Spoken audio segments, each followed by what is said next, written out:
welcome into the CHGO White Sox Pregame Show, presented by PointsBet. Use promo code CHGO when you sign up to get 2 risk-free bets up to $2,000. Welcome into Studio A of our CHGO offices here in the West Loop of Chicago. I'm Sean Anderson, the host of the CHGO White Sox podcast. I'm joined by the full CHGO White Sox crew. We got Vinnie Duber, the CHGO White Sox beat writer. You can follow him on Twitter at Vinnie Duber. And the man in the middle, Herb Lawrence. Hello. You can follow him on Twitter at EcknerWall23. He's the CHGO White Sox community leader. Coming to you a little bit late, so it's going to be a condensed pregame show. Thank you, Cubs, or I guess thanks, Cubs. Could have made that, more concise there. But we are previewing the final game of the 3-game series between the White Sox and Orioles. The last time we'll see the Orioles this year, maybe? How you guys feeling? Orioles going to be playoff team? If you had to make predictions right now, they going to one of the 3 teams in the wild card? I mean, I would say no because they play in that tough division in the AL East, and they're still not in the wild card right now as we speak right now. I think it's Seattle is in front of them, and Tampa. Tampa, Toronto, Seattle. Yeah, so those 3 teams theoretically will have an easier road to maintain in the wild card. And will the White Sox get to the ALCS or the AL, whatever it's called, the first round? Probably not. They're 4 games behind the Guardians currently. So I think this is our last chance to see the Baltimore Orioles and salvage something because they beat us in the season series and the series up there in Chicago. Maybe take the one in Baltimore. I'll say, sure, why not the Orioles make the playoffs?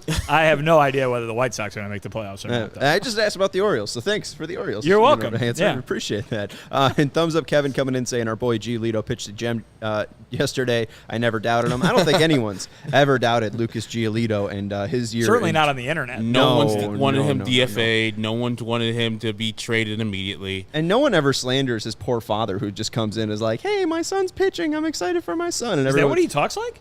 I think so, yeah. Sounds like Mr. Bill. Yeah. Hey, please don't run me over. Oh, no. Give my boy some help. I don't know any more Mr. Bill besides, oh, no. But, yeah, they're just slandering his poor father. Lucas is trying his best. Anyways, condensed postgame show. Let's get into it. We have the White Sox versus the Orioles. Orioles coming in at 64-59, 2.5 games back out of the wild card. White Sox coming in 63-61, 4 games out of the wild card and of the AL Central, leading Cleveland Guardians, who are at 66-56. Let's look at the starting lineup for your Chicago White Sox. Leading off, the hustling Andrew Vaughn out in left field. Batting second, Gavin Sheets out in right field. Batting third, Luis Robert out in center field. So your outfield is your 1, 2, 3 hitters. Batting fourth, Jose Abreu at first base. Batting fifth, Eloy Jimenez at designated hitter. Batting sixth, Yoan Moncada at third base. Batting seventh, Elvis Andrus at shortstop. Batting eighth, Josh Harrison at second base. And batting ninth, Sebi Zavala. Herb, your guy Andrew up at the top of the lineup for the first time in his career.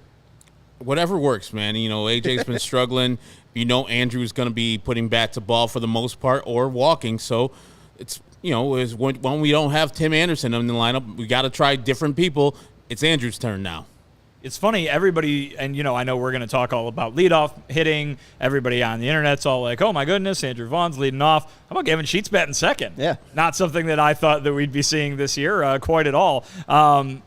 I don't know. What does this say about Yoan Moncada? I mean, obviously the season says everything about Yoan Moncada, but I mean, even in this moment, just for a game, put Yoan Moncada second, I think it's a great point. I mean, Yoan Moncada, we've seen recently, especially in August, him have some power from the left side. I mean, that Houston Astros series was a great series for him, hitting from the left-handed side, but it's kind of, he's either there or not with the bat. It's funny because, you listen to Steve Stone on the radio yesterday and you'd hear him saying, the White Sox need to be more selective of who they're giving guaranteed money to. And I immediately think of Steve Stone talking about Yoan Moncada. And when Yoan runs down first base and hustle, he's like, oh, there you see Yoan with the fire. And then you see him, hit a home run. And it's like, oh, well, it seems like Yoan's really shaping up to form. And then he has a week like this. And it's just like, all right, where is Yoan Moncada? Your guy, top 5 third baseman in the league, hasn't shown up at the bat this year. He's not, and it's disappointing. And maybe Steve has a point, but it'd be hard for me to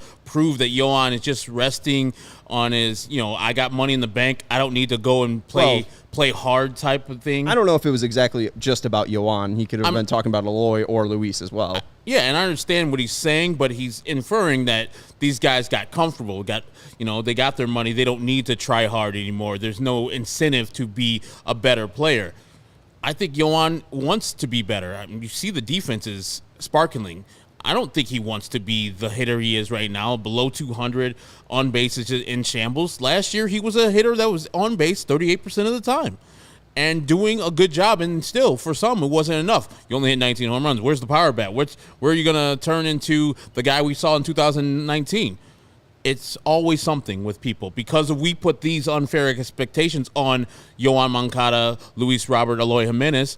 Yes, he's struggling this year, and he should be denigrated for him struggling, but he shouldn't be talked about as if he doesn't have the hunger, he doesn't have the fire because he's got paid, and he didn't get paid that much. He took a nice hometown discount for me. He could have been on the open market in a couple of years and made much more than he made to sign a long-term deal with the White Sox. So I take umbrage with what Steve was saying. It's intimating. Maybe he didn't put names on it, but I'm sure these guys want to win, and they want to have those better numbers because when that contract's over, Yohan will have to say to these people, yeah, you got to pay me more money because this is what my production was, and this is what my production is going to be. If he's only hitting 200 this year, this is going to be a black mark on his career. Absolutely, but they didn't pay him $20 million, or at least next year they'll be paying him $20 million to hit sixth. And Gavin Sheets, who had to fight his way back up to the major league roster in the middle of the summer, after being sent down to AAA, he's up batting second and taking on more of an important role for this team. So I don't know. I mean, I don't think it's unfair taking shots at Yohan Moncada's bat just because it really hasn't been there. It seemed like it was there at start, but it really comes and goes. He's hot and cold. I don't know. I think I'd agree with Herb in saying take as many shots at the bat as you want. When you're taking shots at the guy's, his effort level, that's a different story. You're not in his brain. You don't know what he's doing. Mm-hmm. I mean, people care so much about body language. And, listen, I'll be the first to tell you, Yohan Moncada is a guy who it seems like every time he's stolen a base in his career, he stands around second because he, is feeling like he got hurt or something like that. Body language is so noticeable. Everybody latches on to it. Everybody cares so much about what they can see on TV. You can't see into here. And you can't see into here, and you don't know what's going on in there. Just because you think you see something doesn't mean that's what exists. Right. What you see is that the guy's hitting about 200. Exactly. Go ahead and rag on that all you want. and that's why he's batting sixth. And you mentioned, too, people being obsessed with leadoff hitters. I just thought it was fun. This is the 11th leadoff hitter for the Sox this year. So, obviously, leading the Sox in this category is Tim Anderson. We have the stats for you. Tim Anderson has led off for the Sox in, I think, 76 games, coming in at second, or 79 games for Tim Anderson. Steven, that picture, my goodness. Second most leading off for the Sox.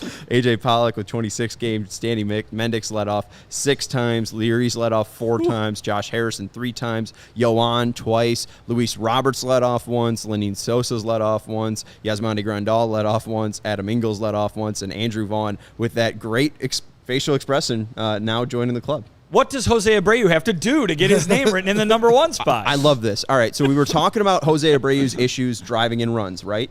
Jose Abreu in high leverage this year has been horrible. He's better in low leverage. He's better in medium leverage situations. What he's not doing, hitting for power. What I think should happen when Tim Anderson comes back off the injured list, Jose Abreu should be the leadoff hitter. That's tough. Luis Roberts should be the second hitter. Tim Anderson should be the third hitter. So I think Tim Anderson wants that pressure of being the guy to drive in runs. So everybody gets all mad that now when Abreu and Eloy hit singles, nobody can score. What happens when you put Abreu and Eloy at the top of the lineup, and let's say Luis and Tim do get hits, then nobody's scoring from second base because that's called clogging the bases. I don't know. Hey, who's the one guy that hustles on this team every single damn day? It's Jose Abreu. The one guy that we know is going to be running at 100%. Screaming around third base. Exactly. And what is the last thing you want to see as a catcher? First inning is Jose Abreu screaming at you, running as fast as he can, like a freight train. I'm good. You know what? I think that you could go Jose, Luis, Tim, Eloy. I think it's great. Vaughn fifth. This is your ideal White Sox lineup. This is turning the season around. I think it's turning the season around. September 20th. Vaughn. Batting fifth, he had the best hitter on the team hitting fifth. He's not the best hitter on the team. Best hitter on the team hitting fifth? He's not the best hitter on the team. What games have you been watching? He's looked so bad recently. But recently. Cumulatively, he is the best. No, he's not. Jose Abreu exists. is the best. No, I Wow, Jose hating You are Sean Anderson is coming to Abreu's defense. We're reading right now. body language. I'm reading facial language. Herb, you know you're in one. You know you're wrong. You're trying to scramble for the stats. I don't need the stats. Jose Abreu is a better hitter. Let's look at the Orioles lineup here for today's game, the closer of this series. Leading off for the Baltimore Orioles, Cedric Mullins has probably led off a lot of games for the Orioles this year out in center field. Batting second, Adley Rutschman. Playing catcher. Batting third, Anthony Santander as the designated hitter. Batting fourth, Ryan Mountcastle at first base. Batting fifth, Kyle Stowers out in right field. Batting sixth, Austin Hayes with his nice orange bat out in left field. Batting seventh, Terrin Vavra at second base. Terrin Vavra, thank you. Vavra. Batting eighth, Ramon Urias at third base, and batting ninth, Jorge Mateo at shortstop. I tried a lot on that Baseball Reference page to get that last name right, and I'm very Throwing sorry. some extra letters in there. I think that's your problem. Yeah, I'm really trying way too hard on this one. But I want to talk about Rutschman of the year, Adley Rutschman. He might not be Rookie of the Year in the American League because Julio Rodriguez exists, but I want to compare the two just because those are the main leading candidates. Adley Rutschman just called up after the Orioles were 18-24. Julio Rodriguez, came up I think early April for the Mariners. He struggled a bit, but Adley Rutschman 261 at bats, 8 home runs, 25 RBIs. 257 batting average, 367 OBP, a 452 slugging, an F4 of 3.6. Julio Rodriguez, 417 at-bats, 20 home runs, 64 RBIs, 271 batting average, a 328 OBP, a 475 slug, and an F4 of 3.5. Herb, I know you're a big Julio guy, but Adley Rutschman, in half the games, putting up a good, a case for Rookie of the Year, I think. He is, and it's mostly, it looks like, because of his defense. He's a solid defender, switch hitter, left-handed catcher. Is very hard to get, switch hitter, but mostly batting from the left side. And the power looks like it's there, and he gets on base at a great clip. And I looked at these numbers. Jose is slightly better than Andrew, but slightly. Andrew has 20 less games than fewer games than Jose Abreu. Like 3 or 4 less home runs? No, he has 1 less home run. 1 less home run? Fewer home run. But yeah, Adley Rutschman has a chance to win Rookie of the Year just because of his late start and his not good start, and same thing with Rodriguez. I don't think he hit a home run until May 16th, and then he went on a tear. But you're on the East Coast, you're playing the AL East, you're a little bit more shine. And if the Orioles make it to the playoffs, I think some people, voters, will be like, hey, this young kid is one of the people who drove them there, and Seattle has the disadvantage of being on the West Coast. Those games don't really get shown or known by people in the Central and the East, so Adley has that advantage over him. Yeah, I mean, hey, this is you take these guys with these high draft picks to do stuff like this, and certainly that's what Rutschman's doing for the Orioles right now. He's been great, and I think that's really what you look at as a rebuilding dream come true kind of thing. I mean, the White Sox are kind of getting it with Andrew Vaughn, a guy that they obviously took with a very high draft pick as well, but Rutschman is seemed to be developing into that MVP of that lineup right off the bat, and you see him, Julio Rodriguez is doing a very similar thing for the Mariners. Sometimes top prospects don't pan out. Sometimes they do. And this is an example of two guys who definitely have, at least in the very early going of their career. Well, just to bring in the other guy we talked about, Andrew Vaughn, if you guys had to pick, they're all pretty similar in age. I think Julio's the youngest. Adley and Andrew having similar backgrounds coming from Pac-12 colleges. I think it would probably be Andrew Vaughn coming in at the most least valuable, but if you're starting a franchise, Herb, you're saying Andrew Vaughn's already better than Jose Abreu as a hitter, so maybe you got a higher value. If you had to start a franchise picking one of these guys, Julio, Adley, Andrew Vaughn, who would you pick? Adley Rutschman. A catcher have a great catcher who can hit and receive invaluable. Like, when's the last time a White Sox had that or drafted that? That is just the thing that teams look for the most, is a catcher that can call games and then get up with the bat and murder it. Last time they drafted a left-handed catcher, Zach Collins, worked out well. Exactly. If Zach Collins would have worked out well, we wouldn't have gotten Yasmani Grandal. You would save some money on Yasmani Grandal and probably go and got some other person. Well, and they had a great season from Grandal in 2021. It's not like you can complain about that. No, I'm saying he was good, but the fact that you have to go out and get a free agent is because your draft pick didn't pan out. That's what a good catcher does. And I know Adley was the first pick overall while Zach was the 10th, but it didn't work out. Yeah, Andrew the third. You got to pick Julio, Adley. It's Rutschman, Really? obviously. 100%. No one's going to go Julio? I love Julio. He's a catcher.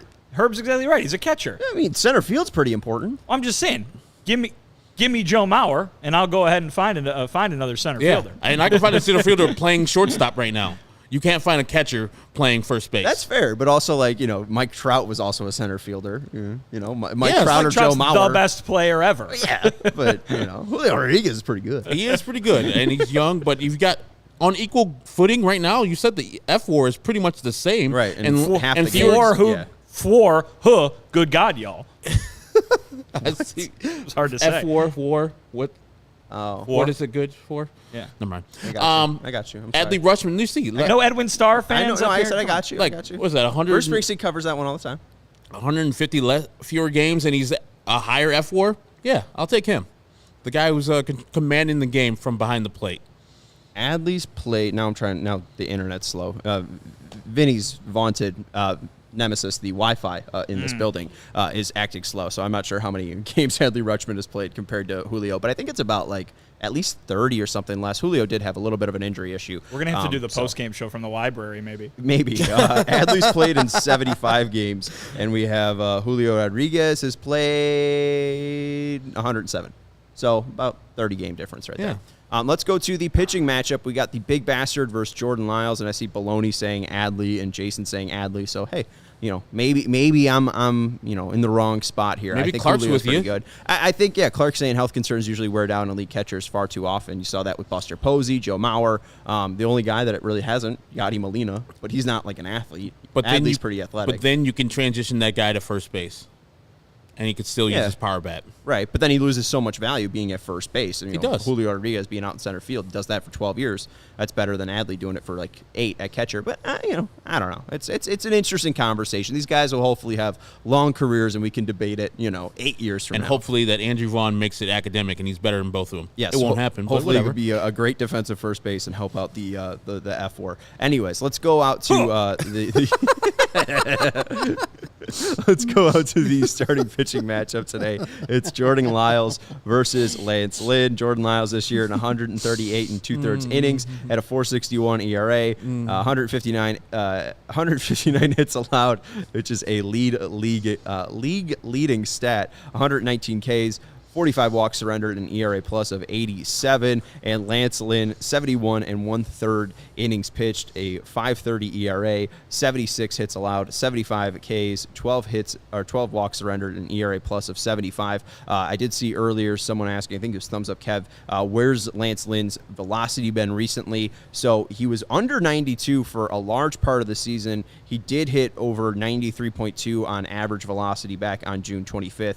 But since August 3rd, he's been over 93 in the past 4 games. So he's been at a nice spot since August. It felt like, the Lance Lynn or old Lance Lynn is kind of in there. He's had 2 nice starts as of late. It's funny, we've talked so much about grouping Lucas and Lance together this year because they're guys who have kind of performed well below what everybody assumed they would have. Lucas, it seems, has really kind of lost himself and needs to kind of figure some stuff out. Lance, it seems like, is knocking on the door of getting back to being that guy, and he'll just have an outing where he gives up a couple homers and it'll go, it'll keep him from getting there. Maybe while Lucas has slid back a little bit and is kind of trying to get back to where he was, Lance has kind of been going in one direction, just kind of yet to get over the top of that hill. So I think if you'd have to ask right now, who do you have more confidence in turning it around quicker, Lucas or Lance? I think you got to go with Lance. And, a good outing tonight can go a great way toward him reaching that status.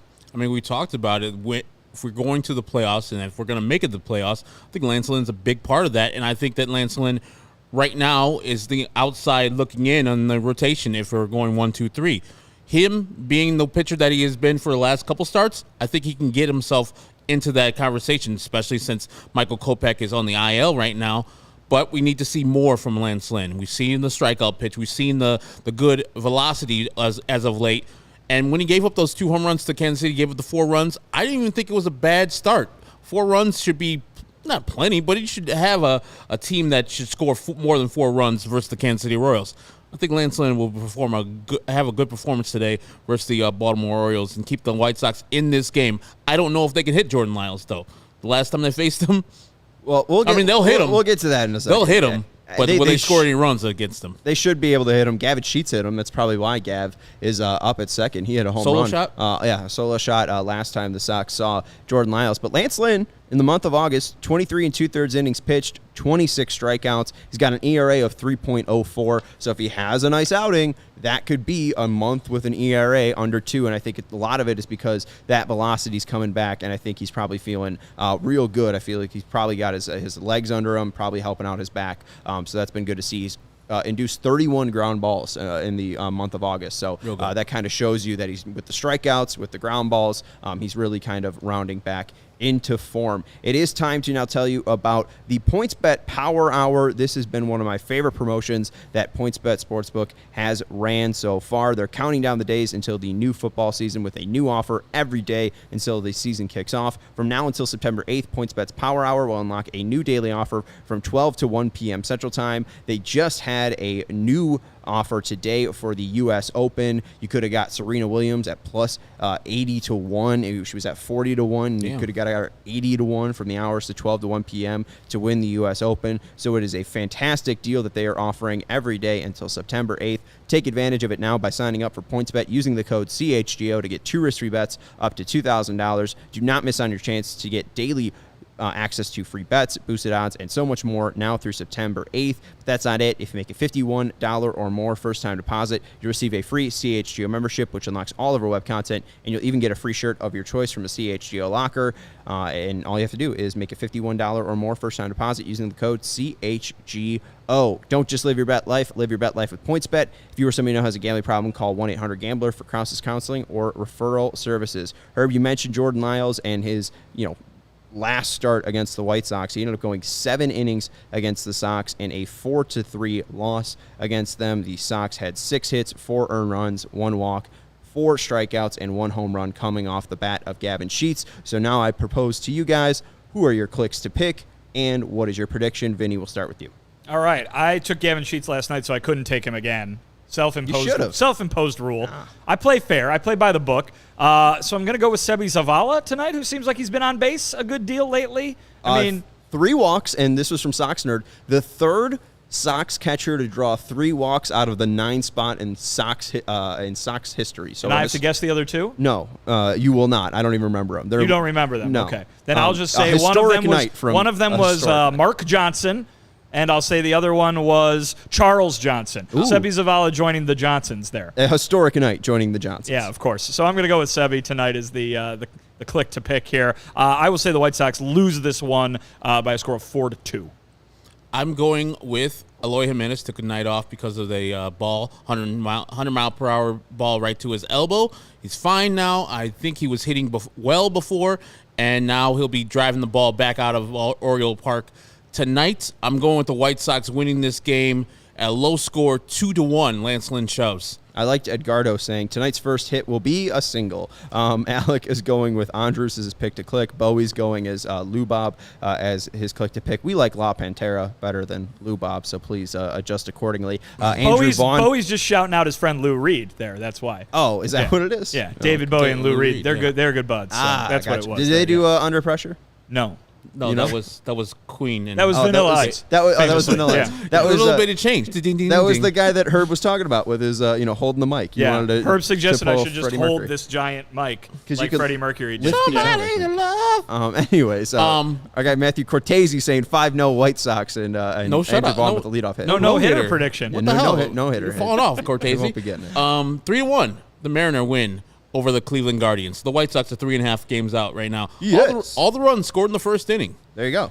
Sacrifice fly and then a Mitch Haniger 3-run job. AB. That's what you like. That's a quick game right there. And why are they playing an afternoon game on the first game of the series? That's weird. On a Thursday. It's a weird one. It's a weird one. Very weird. Very odd. I mean, that was under 3 hours, right? It had to be. If that was a 3:10 start, I'm assuming. Under 3 hours, very nice. We'll take that in the White Sox world. 2:46. 2:46. Yeah. Was the start time? No, it was the end game. time. That's pretty game nice. length.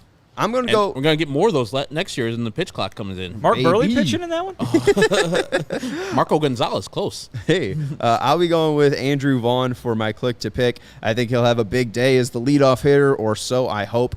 Should be a fun one to watch. And Vinny, I know you were really wondering about that Sebi Zavala stat. He was the third catcher in White Sox history to draw 3 walks in a game out of the 9th spot. Others, Jim Esiason, he did it 3 times. Boomer. All in the 77 season, yes. Boomer Esiason's notable baseball career. And Brian Downing. So, yeah. I know both. I was going to guess Ray Schalk. I feel like it's always Ray Schalk. Always Ray Schalk, and it's always Carlton Fisk.